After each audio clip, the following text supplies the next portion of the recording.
Assalamualaikum warahmatullahi wabarakatuh. Apa kabar teman-teman? Semoga keadaan kalian baik-baik saja ya. Hari ini kita akan melanjutkan pembelajaran mengenai rasio. Hari ini kita akan belajar mengenai penerapan rasio pada durasi waktu.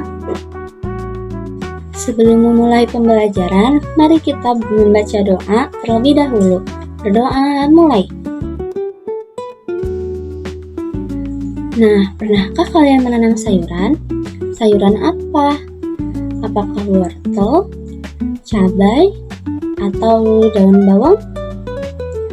Nah, apakah kalian memperhatikan kalau sayuran tersebut memiliki durasi panen yang berbeda-beda? Nah, di sini Ibu punya cerita untuk kalian agar lebih mudah memahami rasio pada durasi waktu.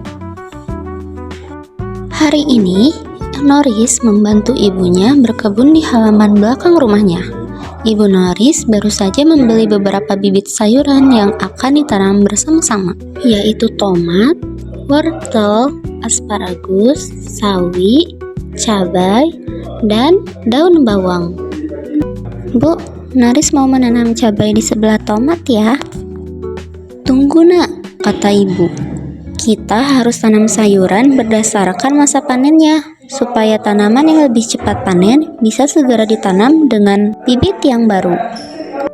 Ada tomat dengan masa panen 3 bulan, wortel 2,5 bulan, cabai 80 hari, bawang daun 60 hari, sawi 30 hari, asparagus 2 tahun. Kemudian Noris menanam sayuran sesuai dengan arahan ibu. Tabel yang ibu kasih sebelumnya, coba tebak mana tanaman yang paling lama masa panennya.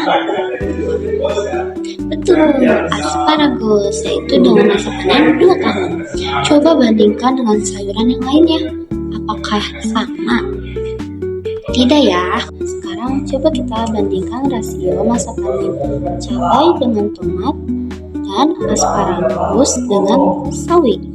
Coba kalian tulis di buku kalian ya, nanti kita bahas.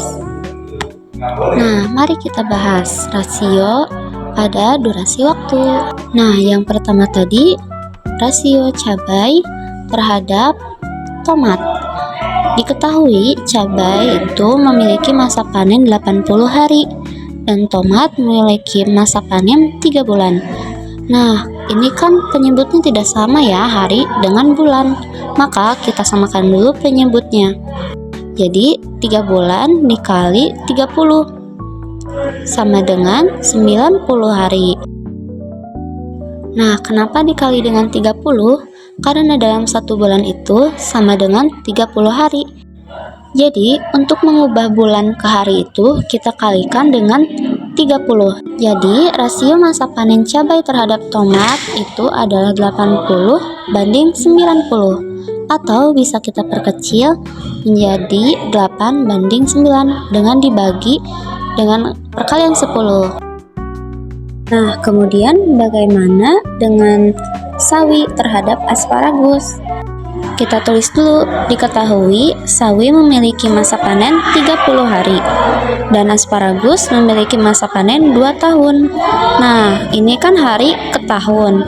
Kita ubah dulu yang asparagus menjadi hari. Bagaimana? Yaitu dengan dikalikan dengan 360. Karena dalam 1 tahun itu ada 360 hari. Maka untuk mengubah tahun ke hari dikalikan dengan 360. Jadi hasil rasio masa panen asparagus yaitu 720 hari. Nah, jadi rasio masa panen sawi terhadap asparagus adalah 30 banding 720. Nah, kalau terlalu besar, kita bisa mengubah rasionya ke dalam bulanan, yaitu dengan membaginya dengan 30, karena dalam 1 bulan ada 30 hari. Jadi, hasil rasio masa panen sawi terhadap asparagus adalah 1 banding 24. Dalam rasio ini juga, kita dapat menentukan berapa banyak hasil panen yang didapat dalam jangka waktu tertentu. Misalnya, jika ditanya berapa kali sawi dapat dipanen dalam satu kali masa panen asparagus, maka pertama kita bisa menyamakan dulu rasionya mau dalam bentuk hari, bulan, atau tahun. Nah, kemudian kita bisa membagi masa panen sawi dengan asparagus. Jadi 30 dibagi 720 hasilnya adalah 24. Nah, artinya dalam satu kali masa panen asparagus kita bisa memanen sawi sebanyak 24 kali. Jadi, ingat ya, untuk menentukan rasio yang terkait dengan satuan waktu, maka satuan waktu yang digunakan pada besaran rasio tersebut harus sama.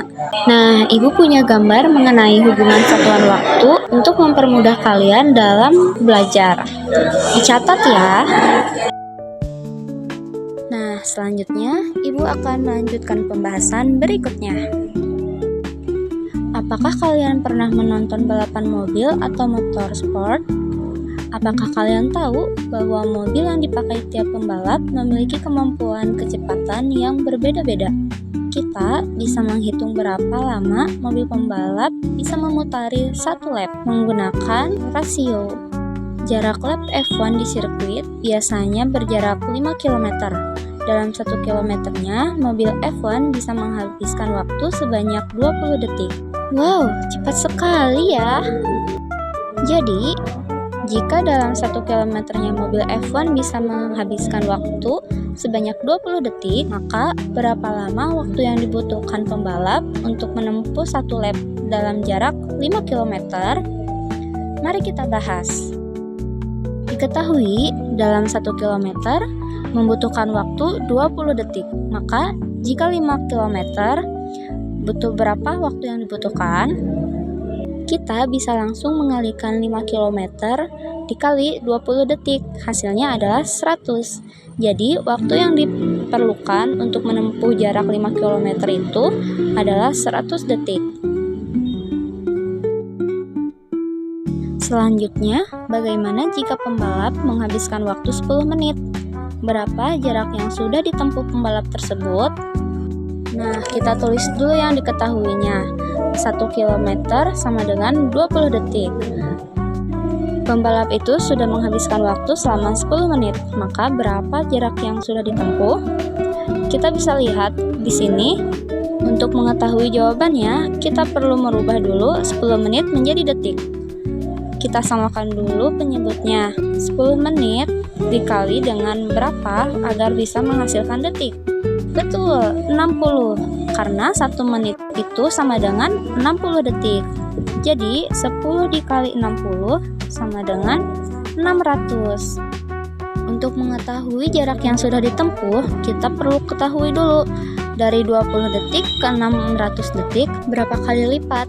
Nah, kita bisa membagi 600 detik ini dengan 20. 600 dibagi 20 sama dengan 30. Nah, jadi untuk jaraknya pun kita bisa kali dengan 30. Jadi 1 km dikali 30 sama dengan 30. Jadi pembalap tersebut telah menempuh jarak sebanyak 30 km dalam waktu 10 menit. Jadi bagaimana? Apakah kalian sudah memahami materi rasio terhadap durasi waktu?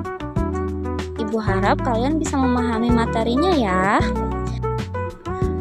Alhamdulillah, pembelajaran hari ini telah selesai. Terima kasih sudah menonton. Jangan lupa jaga kesehatan dan tetap semangat belajar. Wassalamualaikum warahmatullahi wabarakatuh.